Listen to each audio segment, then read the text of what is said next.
So, hello and welcome everyone. Thank you for logging on and attending this morning's program. My name is Matt Schumann. I am on the programming team here at Cary Library. I'm in the library today, so that's why I'm wearing my mask. Before we begin, please let me know if there are any technical issues that I can try to resolve. You can send those to me in the chat. Questions for Trisha can also be sent through the chat. This program is made possible by the generous donors to the Cary Library Foundation. And I'd like to now introduce Chef Trisha Pérez Kennealy. Trisha has hosted several of our virtual cooking series events since March and brings a fabulous diversity of quality dishes to the library. Trisha is the owner of the Inn at Hastings Park in Lexington. And she has also been creating a cooking series on that account, on their Instagram account rather. So now, please welcome Trisha. And why can't I make you Good morning, everyone.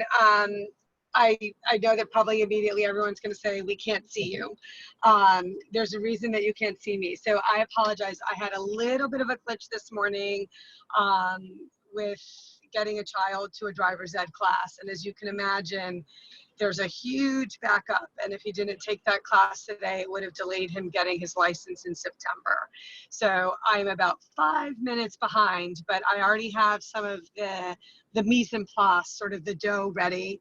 But I wanted to sort of take the opportunity to explain sort of the background of why a Puerto Rican woman from Lexington is doing scallion pancakes and Peking ravioli, like dumplings for you this morning. So if some of you have participated before, and I see some old friends, I noticed in the list of names, I saw some old friends. So hello, welcome. It's good to have all of you here participating with us. So one of the things that I'm trying to do with my the cooking program that I'm doing on our Instagram account and sort of a project that I'm working on in terms of writing a cookbook is really making sure that people understand basic culinary technique and feel comfortable with their cooking technique, that they feel confident that they can try recipes from any culture in the world. And one of the things that I'm particularly interested in is sort of the overlap, sort of the recipes that seemingly are different, but actually are quite similar. And I actually had an experience a few weeks ago. I was teaching a cooking class and I was teaching people how to make homemade ricotta. And one of the participants in my class was an Indian American woman who we got into this great conversation about how the method that I was using was actually quite similar to the recipe that you use to make paneer, which is one of the Indian cheeses that's used in a lot of Indian cuisine. So the recipes that we're making today, the scallion pancake, along with the Peking ravioli, actually bear an incredible resemblance to a lot of like flatbreads and tortillas that you see in other cultures. So the basic ratio that we're going to be using for the doughs, the dough actually for both of these is quite similar. It's 2.5 cups of flour, and I'm using all-purpose flour, and it's a cup of water. And this is actually very similar to the proportions that you would make to make a corn tortilla or a flour tortilla. The one difference with the scallion pancake dough is that you actually also add two teaspoons of toasted sesame oil. And that's what sort of gives that dough its distinctive, literally its distinctive nutty flavor. What's interesting too about both doughs, and also the same thing when you make a tortilla, is that you want to use hot water. So you add the hot water to the dough, and the best thing to use to mix the dough is actually your hand. And at first, obviously with hot water, I actually used boiling water this morning. You're going to want to add the water, start stirring it with a spoon. And then as it's coming together, stop using the spoon and really get your hand in there to sort of work that dough. And what you're going to do is, as the dough is forming into a ball, you're going to pull it away from the bowl. You're really going to sort of run your hand and make sure that you're scraping off the dough.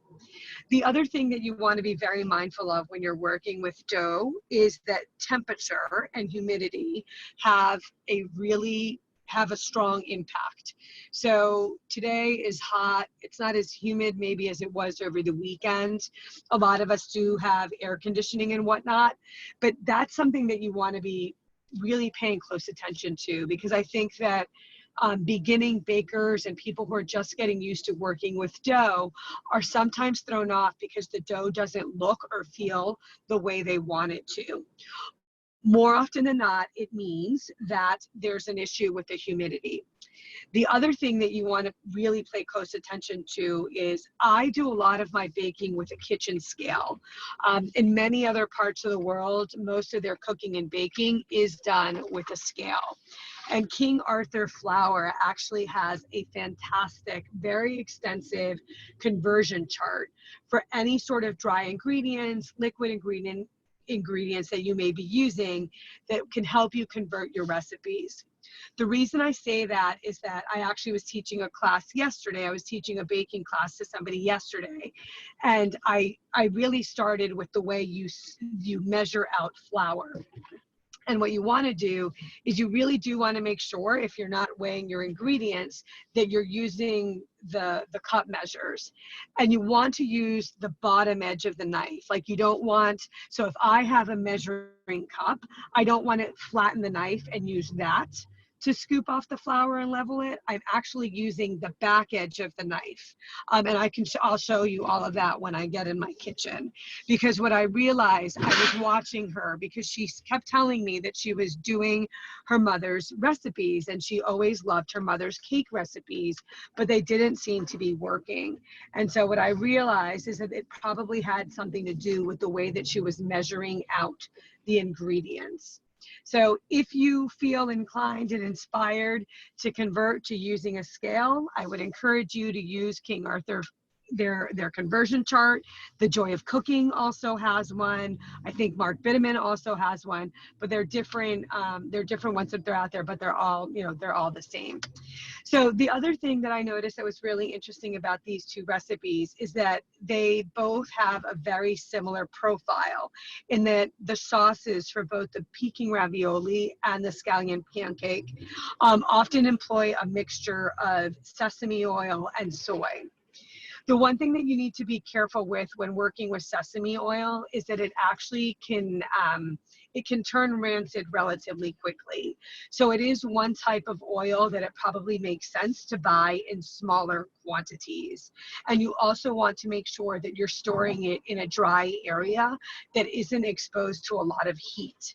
I know that personally in my house, I have cabinets on either side of my stove, and they actually get really, really hot.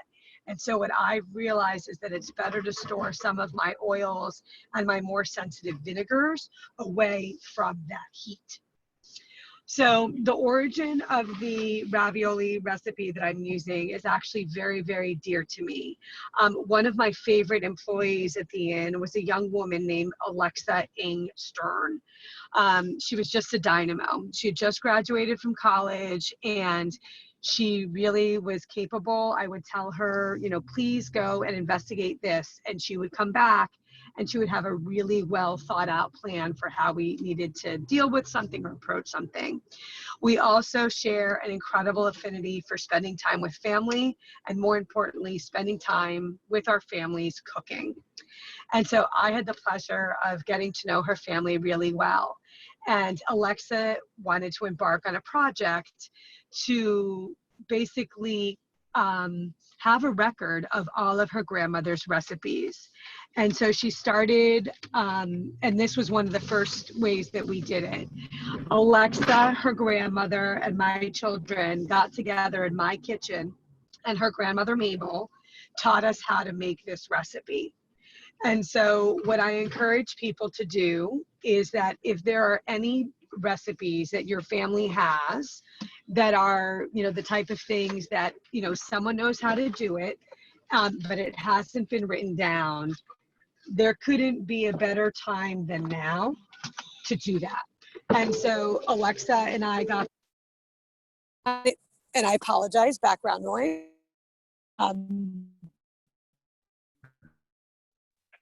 We had done it a few years ago, we taped it, but I actually called Alexa yesterday to kind of go through and review the recipe with her. And I think the best part about doing that is it actually brought back such fun memories for the two of us of what we were doing. So I'm now going to show you what the dough looks like. Okay. All right. So as you're going to see, actually, I'm going to flip the camera around.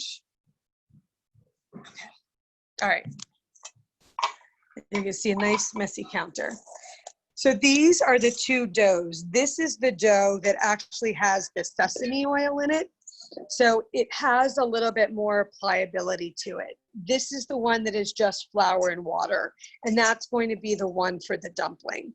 So what I'm going to do now is I actually am going to take you through the process of rolling out these doughs. I'm going to share these recipes with Matthew. He'll share them with all of you. So I made these doughs about an hour ago, and I let them rest. And that's something that's really important with dough.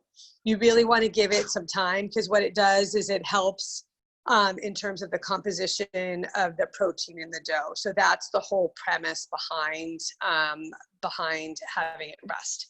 So Connor was going to get something for me, so I'm just going to put this right in front. So here's my scale. And what I'm going to do with this is the, and I think you can see the elasticity of it, and it smells delicious. Like having the sesame oil in it actually smells great. So one of the things that I like to do when I'm rolling out, you can use flour on your counter. I also use my Silpat mats. So these are, they're silicone mats, and they're actually a great product. They're like reusable parchment paper. That's how I would describe it. So what I'm going to do right now is I'm actually going to weigh out my dough. I'm zeroing out my scale.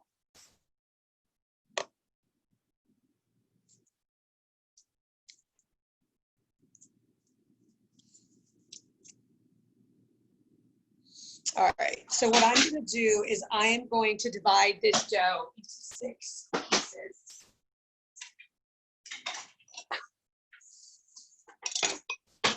And I'm kind of going to I'm going to cut through on the knife. And the beautiful thing about having the scale. I'll build this shit. Just ask him.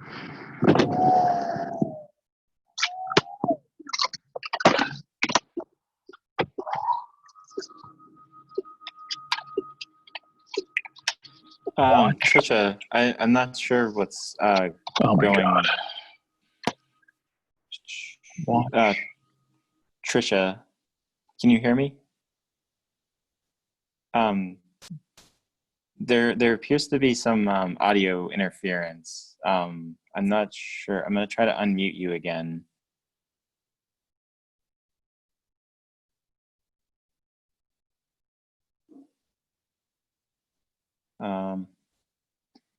One second.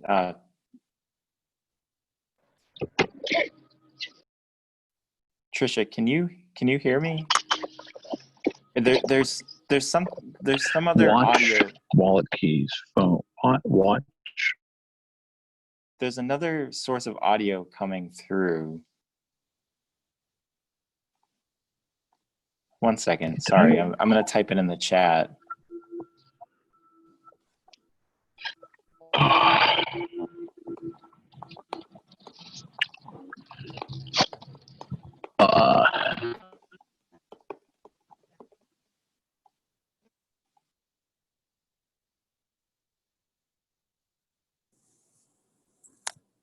Oh, now it's back. Now it's back to you.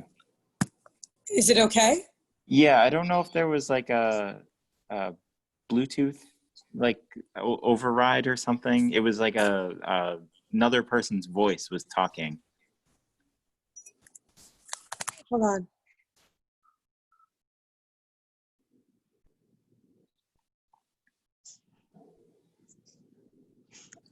Now I seem to have lost.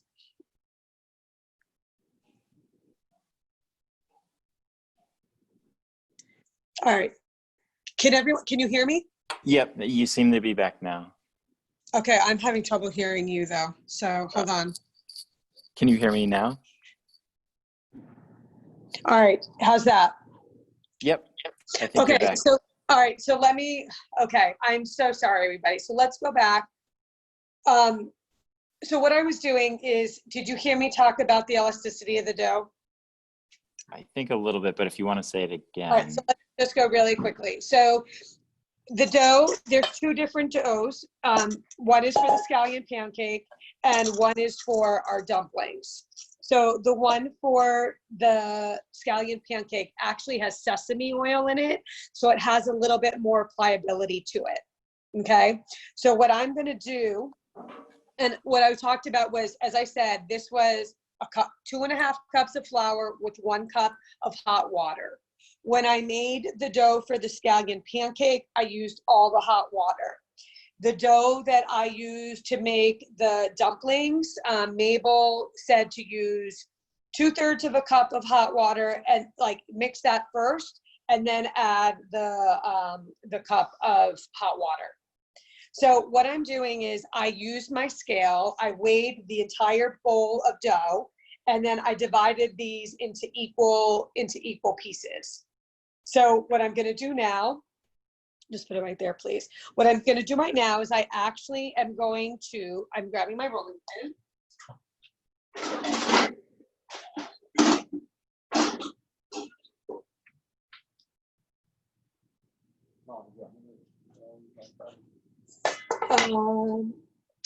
For now, it's probably okay, but it may need it in a minute.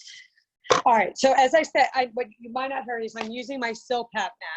Silpat is, as I said, it's like reusable parchment paper. And basically what I'm trying to do is I'm making a square.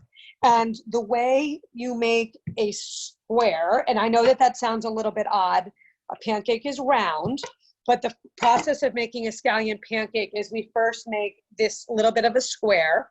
And what we're gonna do is I have some beautiful green onions.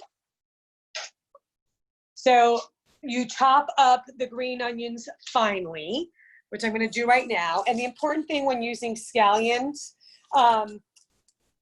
I don't like wasting food, but you don't really necessarily need the tips as much. But when I'm making scallion pancakes, I tend to use most of it. And what I'm gonna do is I'm going to chop up the green onion and I'm going to mix it with a little bit of sesame oil. Hey, Connor, can you open that for me, please? And I'm kind of making a little bit of a fine chop. Okay. So, I love that smell.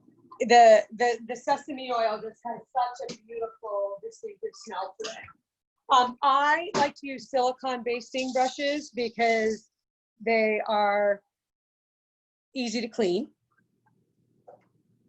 Connor, do you want to come and like come up at this angle so that they can see what we're doing here? So can you you can grab it and flip it. All right. So what I've done is I've brushed the square with the scallions. Oh, I'm sorry, with the sesame oil. And I'm basically just placing, I'm placing the scallions on it. Now what I'm going to do is I'm actually going to roll this up like a jelly roll.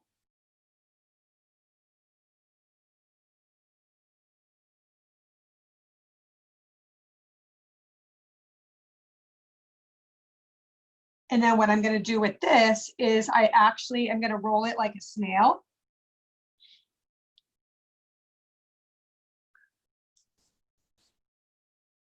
So it's like that. And then I'm going to let that sit for a minute. Now I'm going to demonstrate one more time.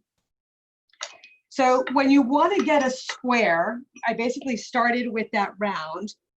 I went up, I'm going to the right, I'm coming back to the left, back down, I'm going to the left, and I'm doing it again. right? And I'm making sure, right, that it's not sticking, right? That dough has really good texture to it. So I'm coming up. And this sort of applies when you're working with dough, that you want to make sure that you're adhering to a pattern in terms of the rolling. And I'm going to just play with it and shape it a little bit to get that more of a square type shape.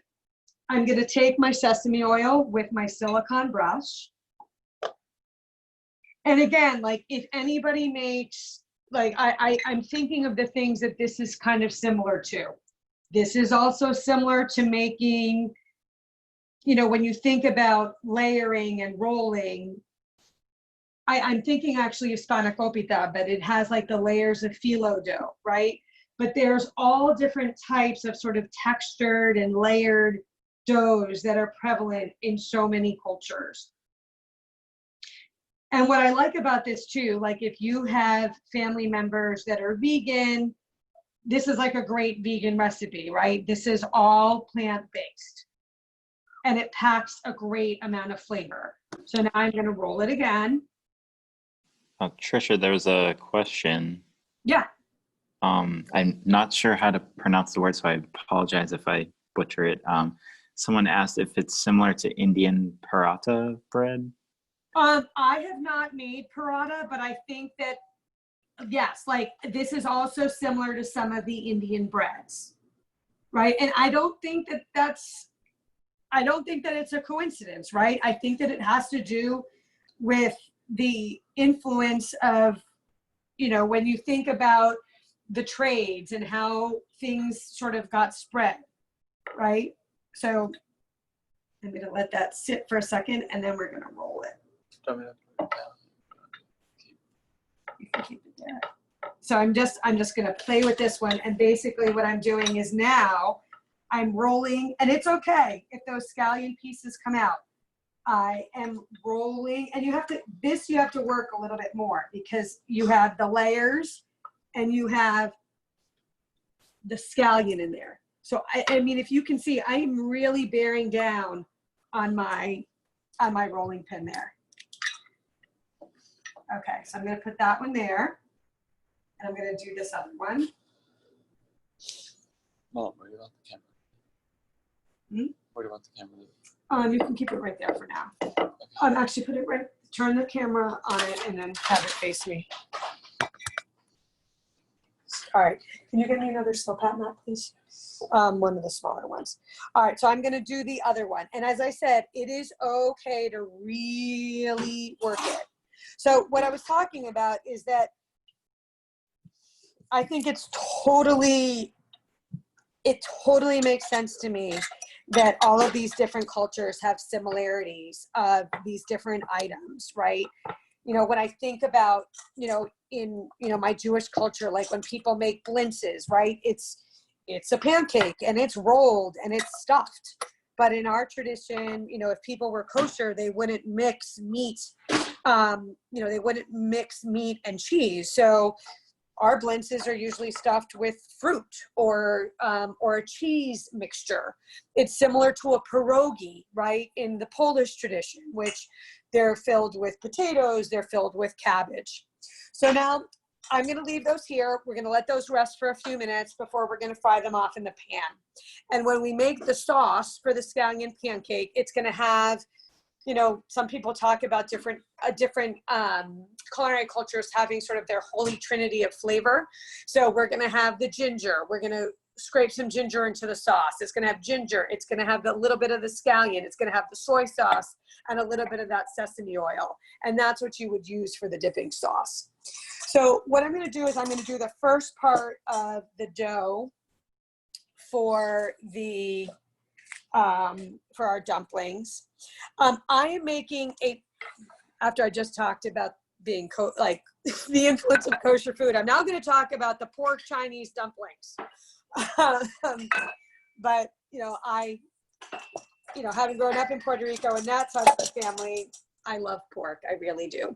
And so Alexa and I were actually having a conversation because I did some research on some different dumpling recipes. And I'm going to have to go and look further into this. There are some regions that do use different meat products in China to make their dumplings. And I think that it really probably has been influenced by sort of the religious background and what the dietary customs, because there are areas in China that there was a Muslim influence, so they would not be eating pork. They tend to follow more the rules of halal. So this dough is the one that had 2.5 cups of all-purpose flour, which is roughly, it's about 3/4 pound of flour. I used King Arthur's all-purpose flour to make both of these doughs.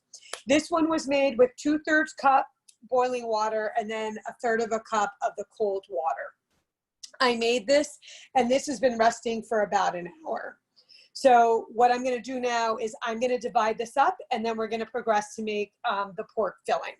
So the way, again, very similarly, I divided my scallion pancake dough into 6. This one is going to be divided into 4.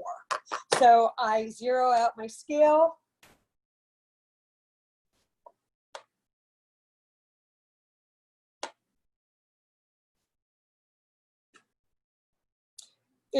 This is awesome. They basically weigh the same, which I think is so cool. We were weighing out, so it's good to see that we're consistent.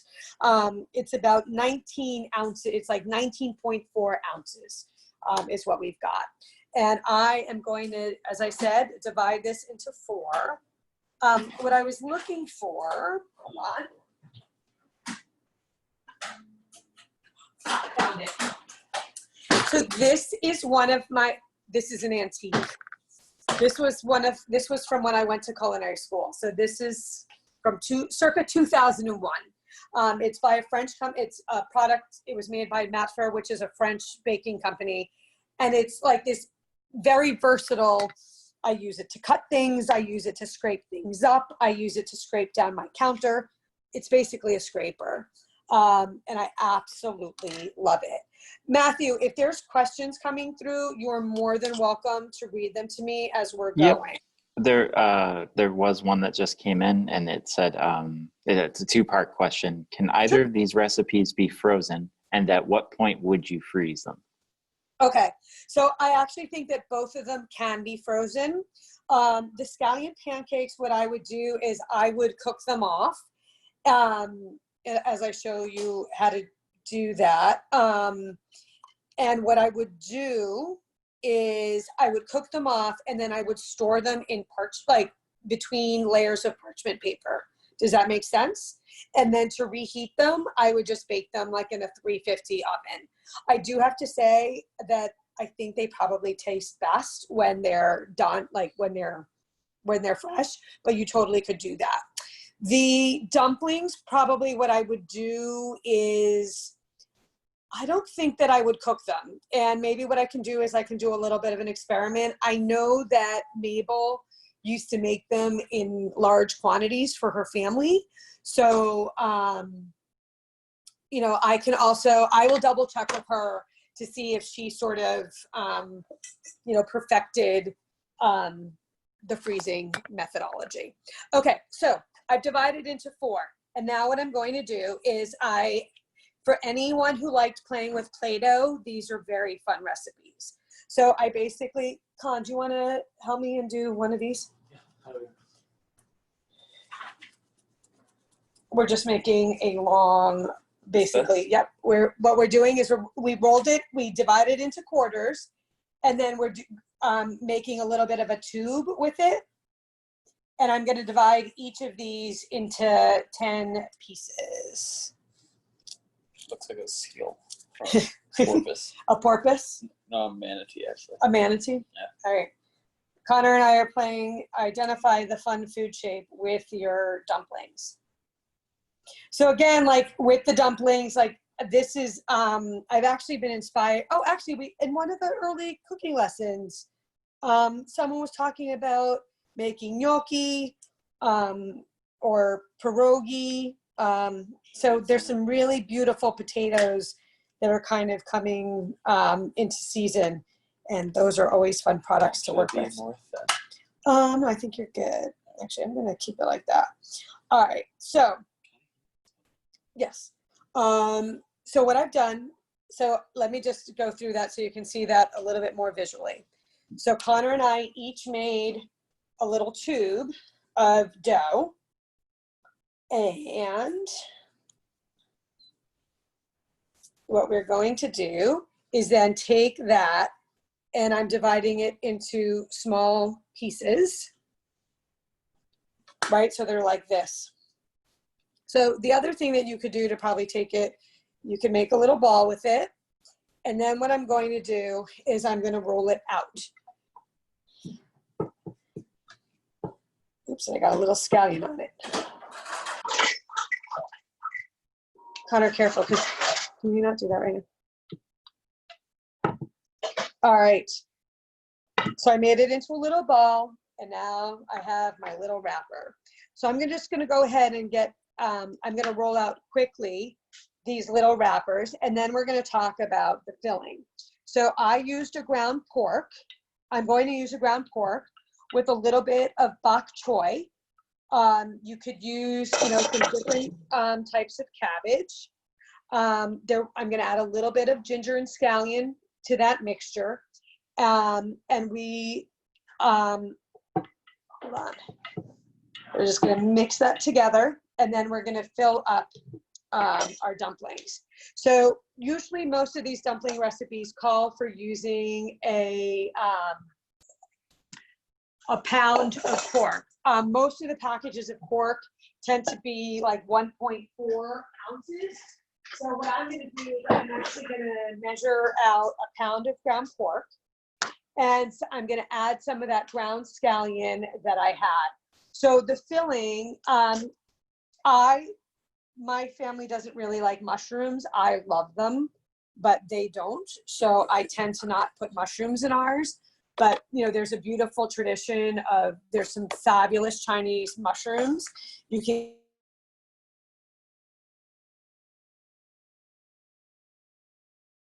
we're going to the mushrooms that are called for in the recipe. What you would do is you would reconstitute them. You also see this a lot in Italian cooking, like the reconstitution of a porcini mushroom.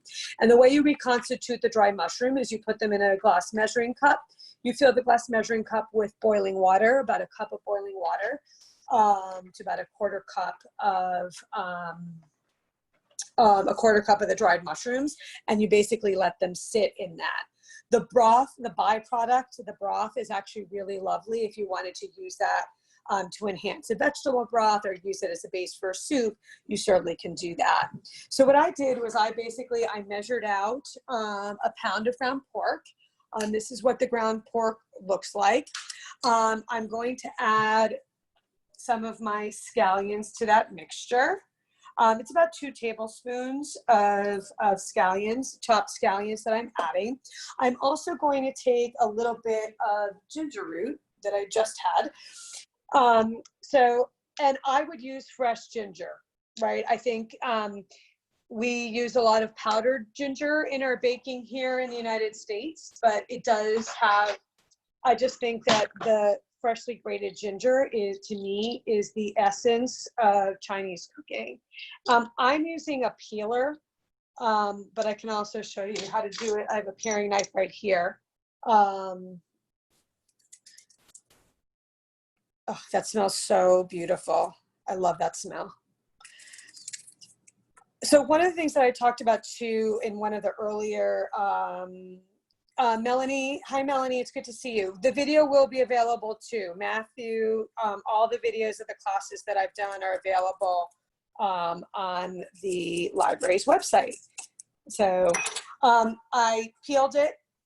And now what I'm going to do is I'm going to grate that right into,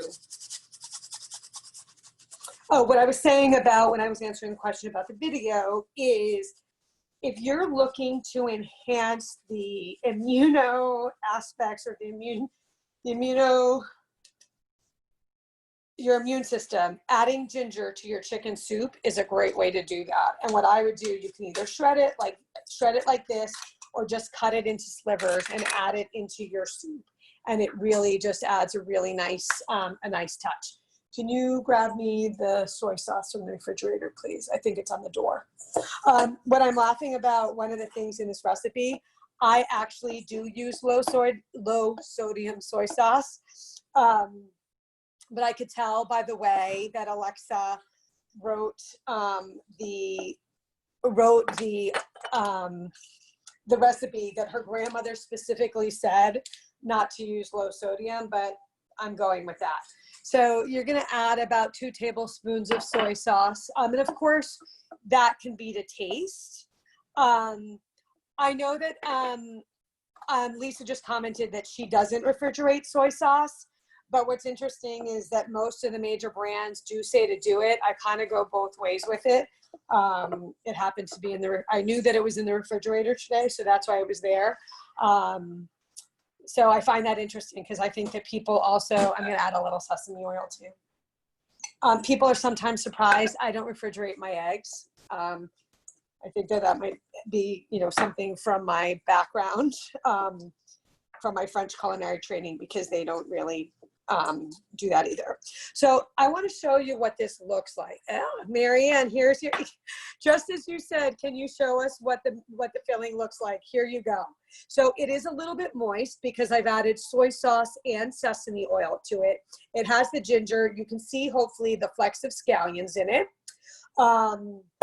But it really smells delicious. I'm surprised. I wish that they could come up with like scratch and sniff zoom so that people can enjoy that aspect of it. So what I'm going to do right now is I am going to get a small ice cream scoop. Actually, I'm going to wash my hands first. And I apologize that I have my back here as I do that.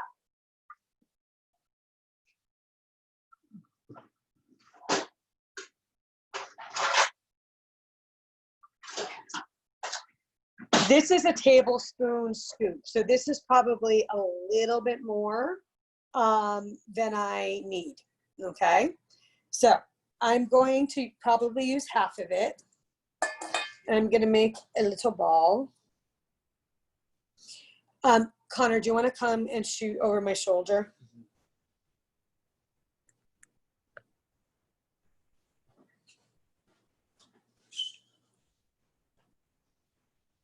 Okay.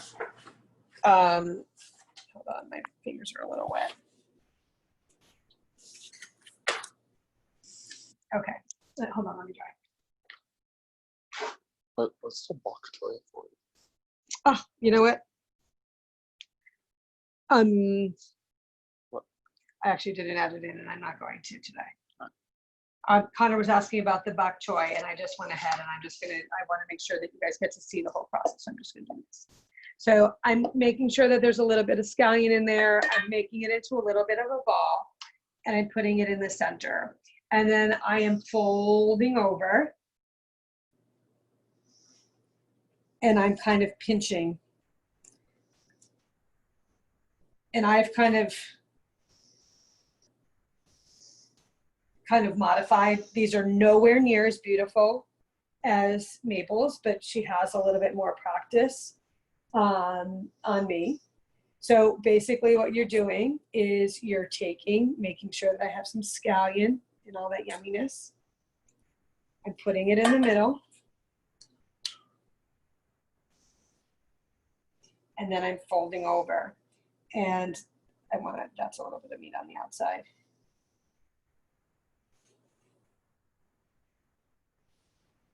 And as I said, like, I am not taking, like, you know, this may not be the most authentic way of doing it. They kind of have a little bit of that. But what the whole thing is that I want people to be comfortable to pick up a recipe and just try it. And I've said this before, you know, my email is tpkennealy@Hastings Park. If you are trying a recipe and you're unsure of what it's supposed to look like, I'm happy to answer questions, right? Because I really feel strongly about sharing what I've learned. And if I don't know the answer, you know, kind of like the answer about, you know, freezing the dumplings, I'm happy to get it for you. So basically what I'm doing is I'm using kind of a method that I use for crimping my pie crust to come back over. I'm kind of like folding it onto itself. So what I'm going to do now is I'm going to move us along to the cooking of our different products. So come on over to the messy stove today.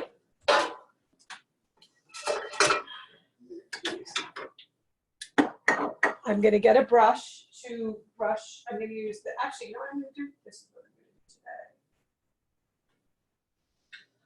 to do today. I'm going to brush some sesame oil.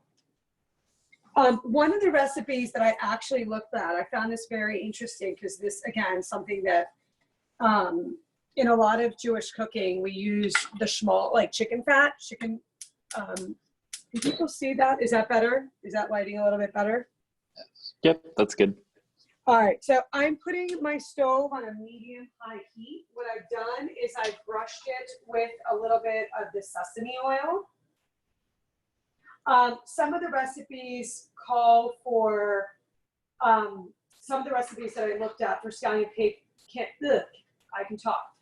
Some of the recipes that I saw for scallion pancakes called for you to brush it with the chicken fat, which of course, if you were making this for somebody who is vegan or vegetarian, that wouldn't work. So what I like to do is I like to use the sesame oil. I'm actually going to put this on a medium-low heat. The way that I'm going to check, I can feel the heat coming off. It's not terribly hot, as you can tell by putting my hand on it, but I'm getting some water. And that's always like my surefire test. Like I have the water, that's ready to go. So I'm going to take my scallion pancake and I'm going to put it in here. And this is going to take about 5 or 10 minutes to cook. So we're going to leave that there. And actually, I'm going to move it to the back burner because we're going to do dumplings at the same time.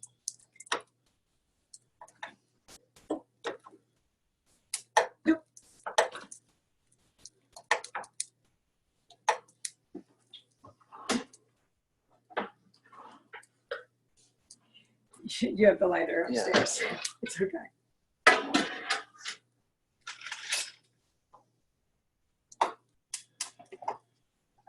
Take it over here. All right, so I'm moving that one over there. As you can see, someone enjoyed their eggs this morning. I'm going to take out another, and if you notice, I am using a nonstick pan. I'm going to get it. And you're going to want a pan that has a lid. So this is actually one of my favorite pots. It's an all-clad nonstick pot. It has a pan that fits on it.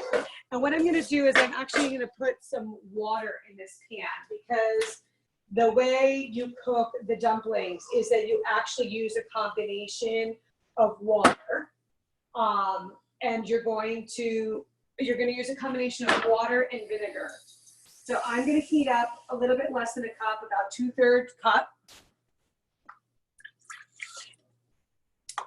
I'm actually going to take that to high to get that to boil.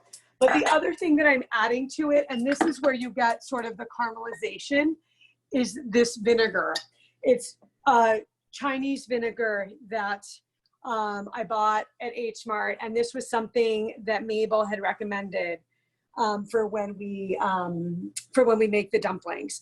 So this combination, I'm going to add about a tablespoon. And what we're going to do is we're actually going to, once this comes to a boil, we're going to stick to the dumplings in, we're going to cover it, and we're going to let that water evaporate. And that's what helps you get that brown color on the bottom. So we're going to let that come together.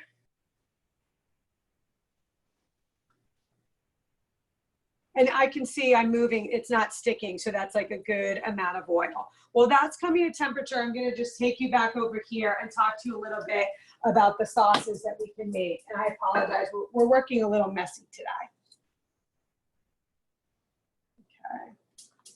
Okay. So what's interesting about the sauces for both of these? You got a question? Yeah. What's my question? Can we please see the vinegar again? Yes, it would be my pleasure. And what would be a substitute for the vinegar? So this is, I think that you could also, and actually I can, yeah. So I was just smelling the vinegar to see what you could use as a substitute. I actually think I have Japanese rice vinegar right here. Okay, so that's a little bit more mild. This might be more like mirin. Actually, give me 1 second. I'm gonna grab the mirin and see.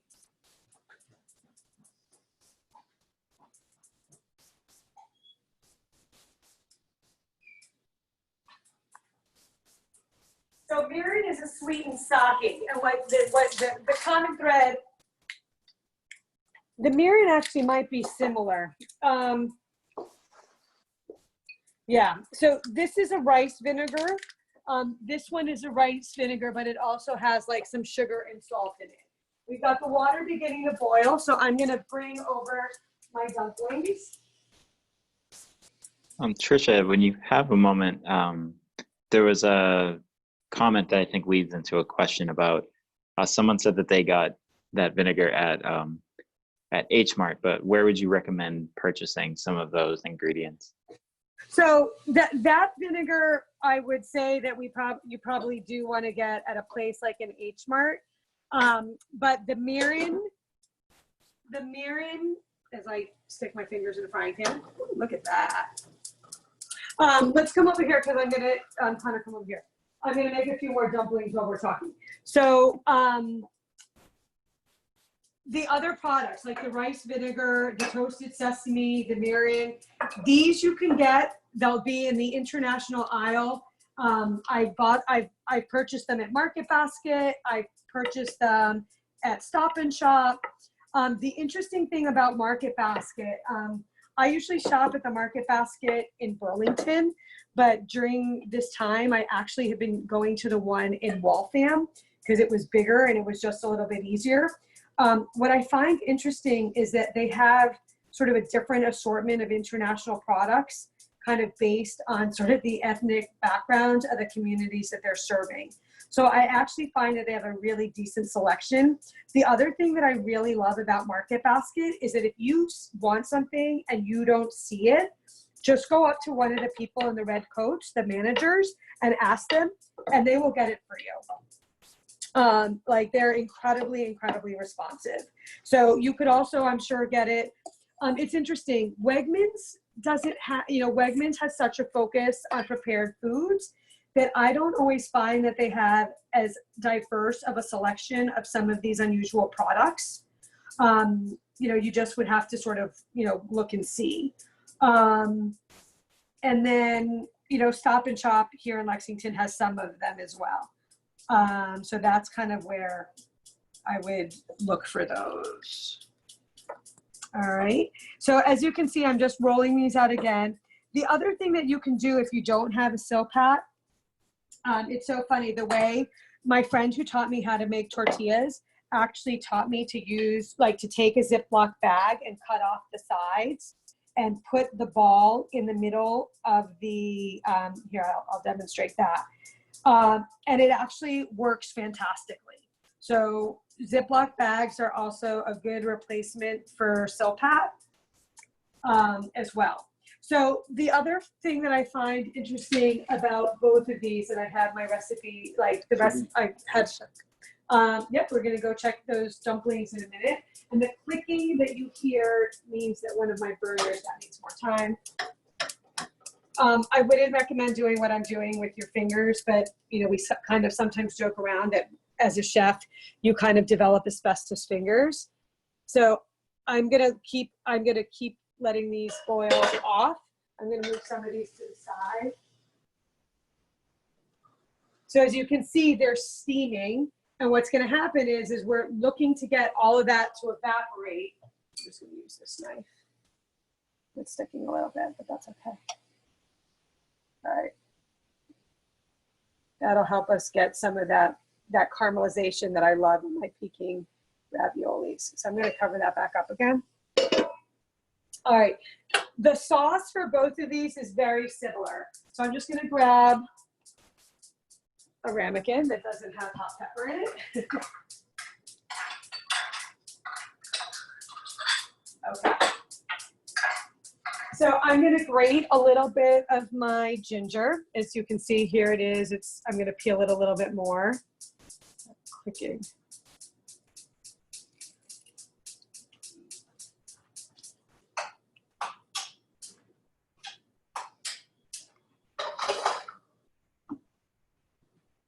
All right. If you have, I just pulled out the grater that I had. A microplane grater works great for shredding the ginger. It's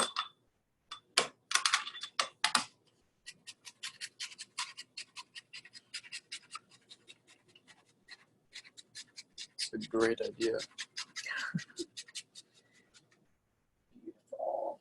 That's good. My soy sauce.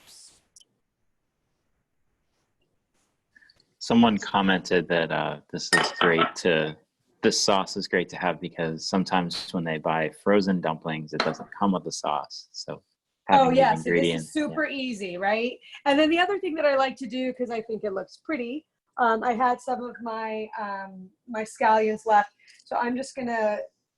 And actually, you know what I'm gonna do? I'm gonna teach you also another. I've talked about this before in some of my lessons. I don't have a cutting board out right now. I love my kitchen shears. Whee! I think that was it. I think we've watched a little bit too much Hamilton in our house because it wasn't that like what the king says when he's like, wee, No. he's like, Oh yeah. All right, so look at that beautiful color. How's it look? Looks delicious. Is it, yeah, we good, we good? All right, so let's go back and visit the stove. Oh, that was probably a little toasty. Can I eat that? Connor's asking if he can eat it, and he certainly can. What I did is I moved it to the different flame because the clicking was bothering me, and I put it on too high of a temperature. Oh, look at that! Mom. someone Someone asked, what's the second liquid sesame oil? The second liquid, yes, in the sauce. Okay, ooh, that one broke a little, but we're gonna flip it. But that happens. I'll still eat it. So now what we're hoping is that when the pan is dry, it's gonna get a little bit of that yummy crispiness. Is there a ratio for the liquids? That- I'm not good at winging it. Yes, do two. So again, like, as I'm saying, like, these are not going to be perfect because I see that I'm having a little bit of sticky, but it happens. I probably should be using a different spatula for this. That's okay. your audio cut out when you said the ratio. Could you repeat that? No problem. So the ratio, I usually use like I would do equal parts sesame and equal parts soy, but you definitely want to play with that. I'm not flipping those because those I put in a little bit later, although they actually seem ready. And what you see is that caramelization. This is the sesame. That caramelization is that sesame oil because it has a little bit. Oh, that one's a good one. That one's a good one.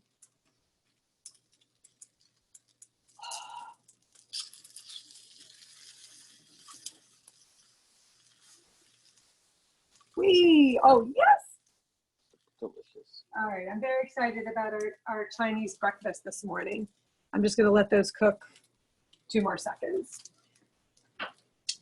So Connor and I are gonna do a little bit of a taste test. We're gonna come over here. And again, it was funny because I used them to do the, actually, I just realized what I did on the dumplings. You want to do that on medium low, but what I did was I wanted to get the water boiling so we could get the demo going.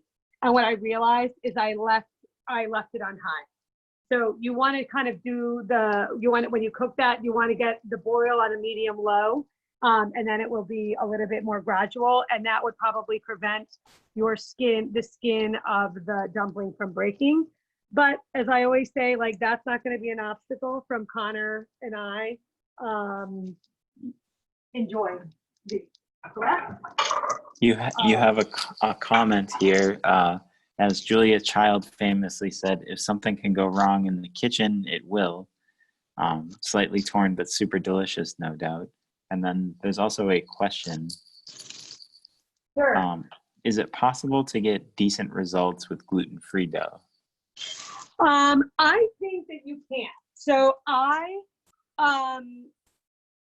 so it's interesting. So I think that some people know that we work with the Ocean House down in Rhode Island. They help us manage the inn, but I have now become the culinary ambassador for the whole group of hotels. And one of my colleagues, her job, she's a food forager. Where do you want me to put it? You want to put it there. We're gonna flip the camera around. Oops. Sorry, we froze. Hold on, goldfish. You're back. Lunch. You're I'm back. but you're getting to see our house in true glory today. But we did get that driver's ed class in, so we're really happy. That driver's lesson. We'll close the cabinets. Okay. So the question was about gluten-free dough. So Thomas Keller, who is the owner of the French Laundry, Bouchon Bakery, he makes a fantastic gluten-free dough. King Arthur's Flour also makes one. I think that is really the key, is having a really good quality one. And whoever I didn't see who made the Julia Child comment, she is my inspiration. And I think that more people today need to know about Julia and about her perspectives on cooking and bringing people together. So here's our very, I'm gonna flip the camera one more time so you can see. That was Shalini.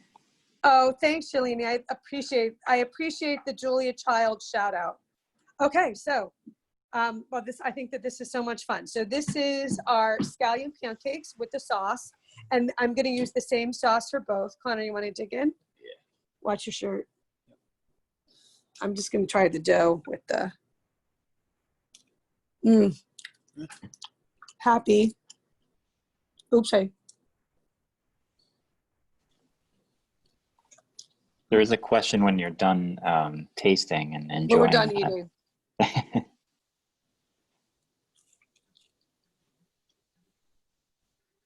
Are we happy? I think we're good. All right, we're enjoying the products of what we made today. So what questions can I answer? So there's one, someone said that they made a similar recipe minus the sesame oil in the dough for scallion pancakes. They came out tough and not flaky. He thinks that he didn't press down hard enough like you demonstrated and cook them too quickly. What do you think? Okay, so probably what you want to do, I'm going to flip this now away from the goldfish. Yeah, have a dumpling. And let your sister know that there's dumplings. Hold on, let me turn around the camera.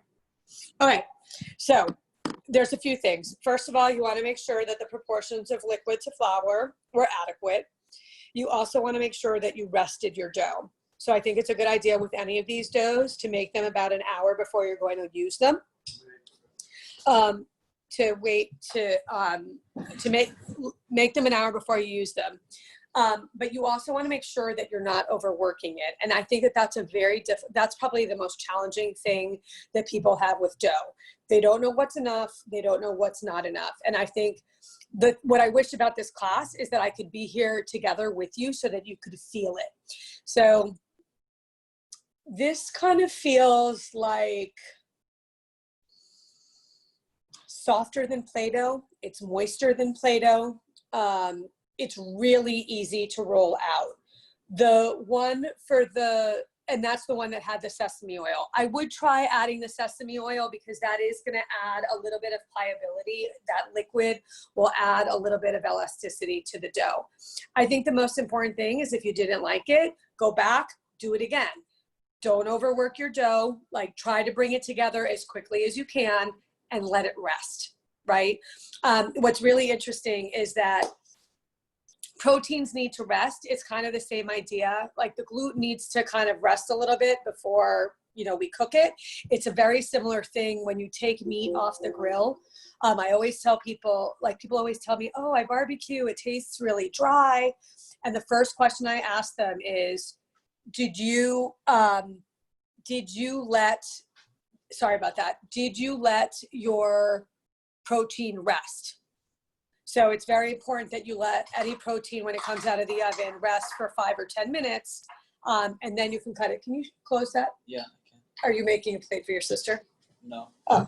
She wanted me to, but I said no. You wanted more soy sauce. Connor wanted more soy sauce, so he got another ramekin. So that's what I would do in terms of the dough. And I'm having a little bit more scallion pancake. This is my breakfast today. Any more questions as I eat the pancake?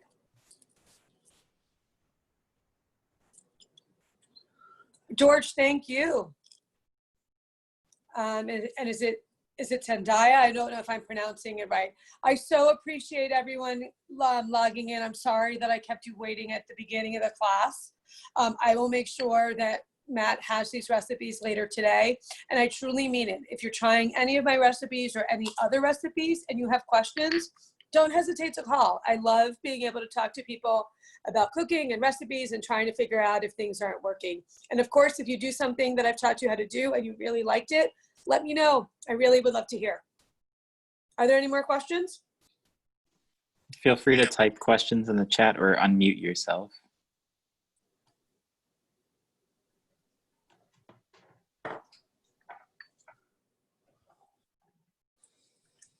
So I have a question.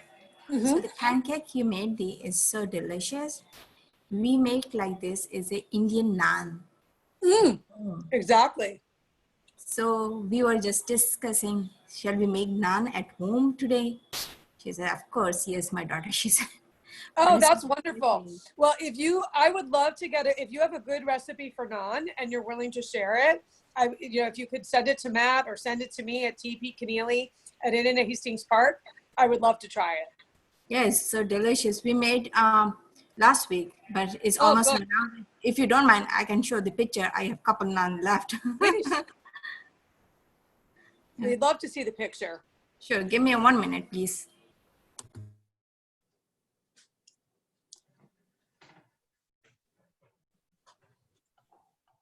Oh, I don't know love, if you, Sammy just posted that her kids want to make these. I think the whole thing was that her kids want to make these. I didn't see the rest of it. I mean, yeah, it just says my kids want to make these now. Thanks, Trish. And you have another one. Thank you very much. Delightful and delicious. That's the whole point. Mm. So, Trisha, I want to make a comment about our favorite Julia Child. Yes. I love that she's local, right? She shopped at Cardullo's in Harvard Square. Oh, totally. Right, often. And then, of course, she moved away and then she passed away. And I wish I'd met her. And a friend of mine who lives in Harvard Square is very good friends with her. And I thought, oh, I wish I'd known. I would have loved to meet Julia Child. Well, if you would like to get a sense, the closest thing to being able to get to meet Julia Child, when this is all over. So Julia Child's papers are actually at another library. Yes. Library, and you can request to see parts of the collection. And I have had the privilege when I moved back from England. They actually pulled the correspondence between her and Elizabeth David, who was a fantastic food writer. Right. And I write the actually it's the book right here. One of my favorite books actually is the compilation of letters between Avis Devoto and Julia Child. And it's basically, it talks about what Julia Child went through in terms of getting the book published, but it talked about a woman, like the transition that women were going through at that period of time, not only in America and around the world. So have the opportunity, and if you want to go together, I'm always happy to take people down to the Schlesinger Library. We actually are hoping to have a Julia Child inspired dinner. Actually working on it for November. Obviously, that might be a little bit later, but we're hopefully going to be doing something in partnership with the Schlesinger Library and the Julia Child Foundation. Well, it's funny you say that, because a friend of mine in my book group, Kathy Jacob, is the curator of manuscripts there. I know Kathy? Yeah, she's fantastic. Yes, and she showed us Julia Child's papers. I've been Oh, there. you went. Oh, so we need to go again. We need to have Yes, another field trip. Okay. Yes. We're going to do a Cary Library field trip to Yeah. South Carolina. Yeah. And I can send you a great naan recipe if you want. I have a fabulous one. I would love that. Okay, Really, great. You have two questions that have come in. Can you talk about how you added the bok choy?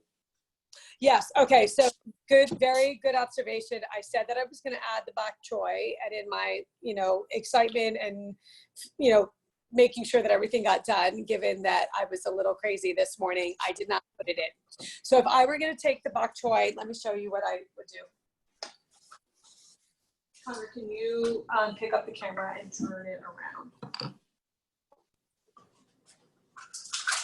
Like actually turn it around. Yeah, get up. I just to show you this one look like. Okay, so actually I'll just do it. So this is the bok choy. Yep, and what I would do is I would I would cut the top really, really finely, and then the stalky part really, really finely, and I would mix it with the meat. That's what I would do with it. So the beautiful thing is that for those of you who joined me at the farm, I did a live class. The last class I did, I stepped in for Eliza and did a class from Moraine Farm. There's an unbelievable selection of different varieties of bok choy right now, because a lot of the local farms do grow it. So I would encourage you, Connor, don't turn that on right now. I would encourage you to check out the farmers market here in Lexington. Wilson's has some great varieties, and just try it. But the key thing when you're putting it in the dumpling is you want to make sure that it's finely cut, because if it's coarse, it'll break through the dough. And then the other question was, can you talk about, wait, what question did I just ask? The bok choy? You did bok choy. Okay, Yep. sorry. Any suggestions for additional vegetable, any? Filling. Yeah, for that So, or. And I Yep. appreciate the question. What I would do, if I were doing a vegetable filling, I would reconstitute Chinese mushrooms. I would do the mushrooms, bok choy, and a little bit of the scallion. I would mix that together. And the bok choy, actually, you can also use some different types of cabbage. The cabbage will give it the structure. So if you wanted to mix some shredded cabbage, some bok choy, the mushroom, I would add some sesame, add some soy sauce, just a little bit of liquid to it. And you probably, the soy is going to be the salt taste, but you may need to add a little bit, maybe you want to try some Chinese 5-spice or add some other spices to give it a little bit, to enhance the taste a little bit. And I actually, what I also would do? I would shred some ginger in it. So maybe I'll play later this afternoon and try to come up with a vegetarian filling for it and have Matt send it around.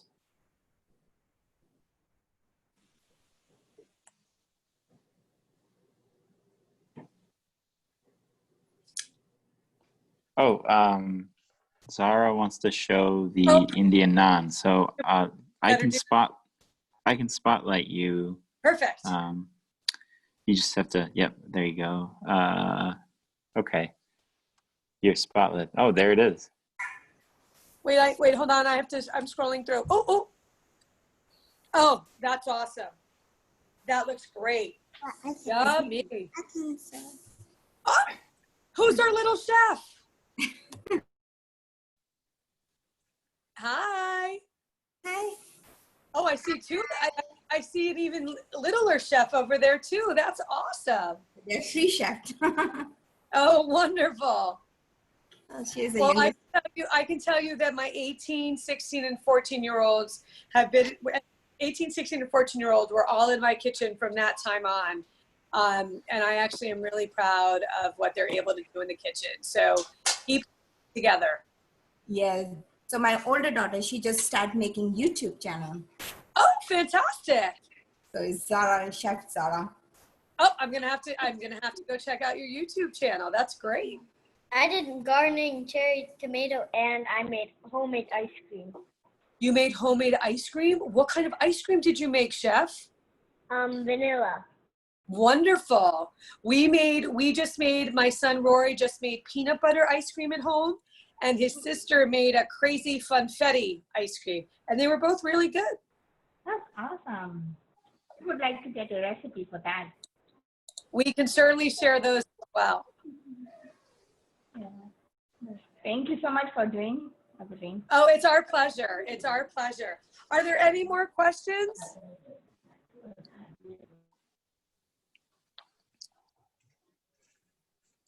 Oh, if not, thank you so much, Trisha. Oh, it's my pleasure. It really has been so much fun and a great opportunity for me to be able to spend time with people via Zoom and cooking with you. Thank you. So, I forget, did you, Mina probably told me, but do you have any scheduled in the fall? I should know this because I work here. Mina, I don't know the dates off the top of my head, but we'll have to ask Mina to share that with folks. And I will be back in the fall. And of course, if there's things that people, I'm actually playing with the dough to get it ready for our dinner tonight. If there are things that people would like to learn about, I am, please share them with Mina and Matt, the Cary Library team, and we can certainly tailor some lessons for all of you. Yeah, that would be great. And you can send any of those ideas to caryprograms@minlib.net. I just put it in the chat. And once we have dates secure, you can find those in our newsletter, which you can go to our website, carylibrary.org, scroll to the bottom and sign up there if you're not already. We have, right now, I think we're doing weekly newsletters just to, inform you of all the various programs going on. But thank you so much, Trisha. It's been a wonderful summer with you. Matt, I'll stay on to follow up with you. Okay. All right. Well, thank you all for coming. Hope you have a wonderful day. Thank you.